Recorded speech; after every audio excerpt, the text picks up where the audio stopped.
ভারতের পশ্চিমবঙ্গের মুড়িগঙ্গা নদীতে বাংলাদেশি একটি জাহাজ দুর্ঘটনার শিকার হয়ে ডুবে গেছে। জাহাজটির নাম এমভি তামজিদ। তবে দুর্ঘটনার পরও স্বস্তির খবর হলো জাহাজে থাকা ১২ জন নাবিককে নিরাপদে উদ্ধার করা হয়েছে। পুলিশ সূত্রে জানা গেছে, গত বুধবার খুলনার জাহাজ এমভি তামজিদ বাংলাদেশে ফেরার পথে নদীর একটি ডুবন্ত বালুর চরে ধাক্কা খায়। জাহাজটি উত্তর ২৪ পরগনা এলাকা থেকে ফ্লাই অ্যাশ বহন করছিল। সংঘর্ষের পর জাহাজে ফাটল দেখা দেয় এবং দ্রুত পানি ঢুকতে শুরু করলে নাবিকরা জাহাজে আটকা পড়েন। ঘটনাটি প্রথমে নজরে আসে স্থানীয় জেলেদের।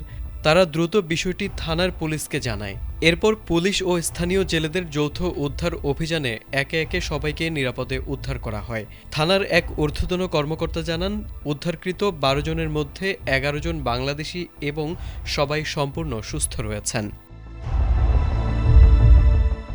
প্রাথমিক তদন্তে ধারণা করা হচ্ছে, কুয়াশার কারণে দৃশ্যমানতা কম থাকায় অথবা যান্ত্রিক ত্রুটির কারণেই দুর্ঘটনাটি ঘটতে পারে। তবে প্রকৃত কারণ জানতে বিস্তারিত তদন্ত চলছে। এই ঘটনায় বড় ধরনের প্রাণহানি না হওয়ায় স্বস্তি প্রকাশ করেছেন সংশ্লিষ্টরা। তারেক আজিজ, এটিএন বাংলা।